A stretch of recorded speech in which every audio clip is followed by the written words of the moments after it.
Nintendo has taken the world of Melee and really smashed it again. So not from like Oh, you're full of puns today. 2013. Yeah, not from 2013 when they shut down Melee being used at E3. Sorry, E3 at save me here, Swinny. Evo. Evo. Shit, sorry, Evo. I think it was Evo 2013. That's why you're thinking the Yeah, it three. was. Yeah, 2013 Evo, where they basically said, well, you don't have a license to use our game, so you can't have Evo Melee at Evo. As we have spoken about in the prior podcast, so Slippi, and just to run through it really quick, and for you as well, Mike. Essentially, what happened was that there's a really good Wii and GameCube emulator on Windows called Dolphin, and everyone was playing Melee through Dolphin online, and it wasn't that Yes, I great. remember this. Yeah. And there was a coder who started to he learnt a lot about rollback netcode, and essentially all it means is, there are delays in the inputs, but then it would almost take a sort of a chronology of, well, who actually pressed the punch button first in reality. Like there was a delay of when we received it, but you could almost timestamp those things on each computer and then go, well, wait a second, the other guy actually punched me first. I got it delayed, right? But what they do is then they kind of reverse engineer it in the game so that, oh no, actually I should have punched you. So let's make that be what happens and roll it back to that event. Okay. So long story short, it just means that the game, and even for professionals, when they're playing it, they feel like it's actually like a local game, which is, for these guys, and given how twitchy this game is huge, to the point That's where they're all massive, yeah. like, it's super playable, like online now, Smash Brothers Melee. So given COVID, there haven't been any like local events for Smash or any fighting game really in the US or Europe. And even in Australia, the local scene's on hold at the moment. So having this mod, this Slippi mod that allows you to play Melee with rollback netcode, it's been really huge for the community. And now we're starting to see some events get lined up. So we actually talked about the Slippi Champions League recently, and just I thought that was really, really cool. That led into Summit Online, which is what they just ran recently, and then there's a big event called the Big House, which they run every year in December. They weren't going to run it, and then they switched it to being online. And then Nintendo actually had reached out to them saying, hey, you need to shut this down. You're using our game illegally, and we don't want you to do that. And supposedly, the Big House basically said, well, we're going to proceed with using it. And then Nintendo said, well, okay. And they actually sent them a cease and desist letter to shut them down. And given that they don't have a huge, war chest, the organizers of the Big House decided to shut the whole event down. Of course. And it was going to have Melee and Smash Ultimate. So it's kind of interesting that they didn't run it even just with Smash Ultimate. But yeah, so pretty huge. Like the Melee community was super upset about this, and kind of like I do understand where they're coming See from. why? Yeah. But yeah, like I can see where Nintendo are coming from in that sense as well. But I feel like their image is or the image that they try to portray about being this family-friendly gaming organization, and what they do in real life is so different. They're one of the most guarded corporate entities that you can almost think Oh of. yeah. In so many ways, it's nuts.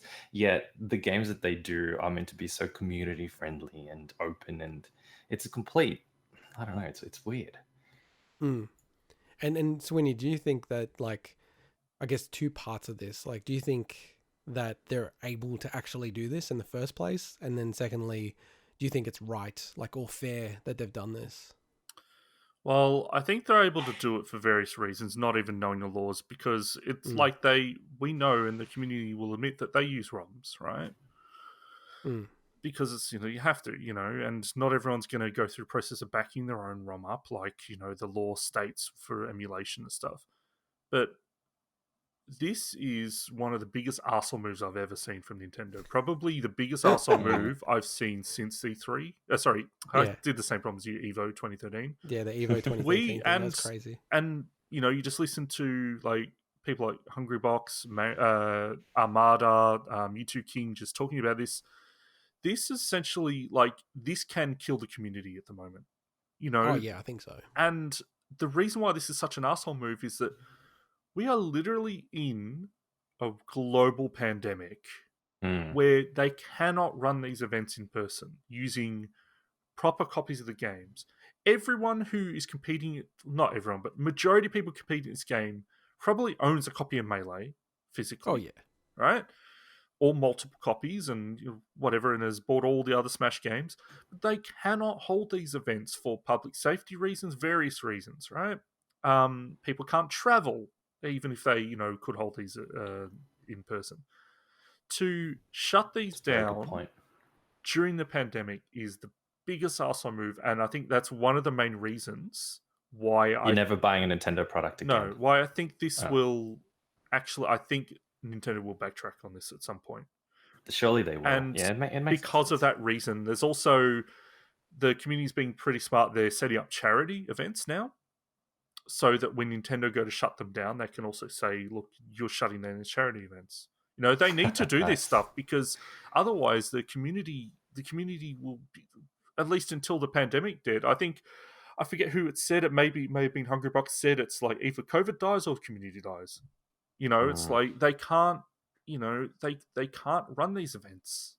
And Yeah. and if anyone says, "Well, it's just the video game stuff," yeah, but I mean, communities or anything rely on people coming together and being able to actually do what the community does, and Absolutely. they Yeah. they literally cannot do it without this mod that has been a lifesaver for the community. Like for Mike, I don't know if you realize like how big this mod was. This essentially brought Melee back. No, I heard it from you guys before, Yeah. and I think one of the obviously the COVID stuff is very critical, but I think the key point is what is Nintendo really losing when you think about piracy in general. Okay, fair enough, you want to shut down certain things because it's hurting your bottom line, it's causing reputational issues, etc. But as you said, more than likely, all of the people entering these tournaments and playing this already have physical copies. They already paid their bid. They just need to find a way to make that experience better in this situation that we find ourselves in.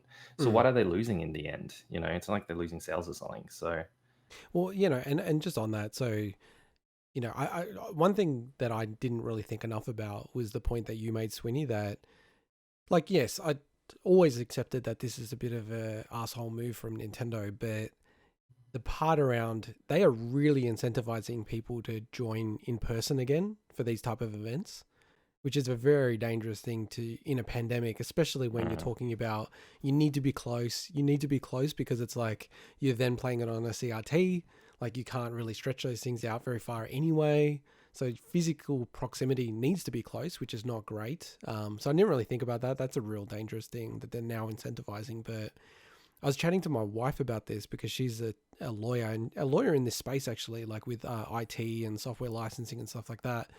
And when I was chatting to her about it, the thing that jumped out to her, and I didn't really appreciate this, but now it kind of makes a bit more sense, is because of this mod is actually transformative and just around like, the law and how it deals with these type of IP licenses.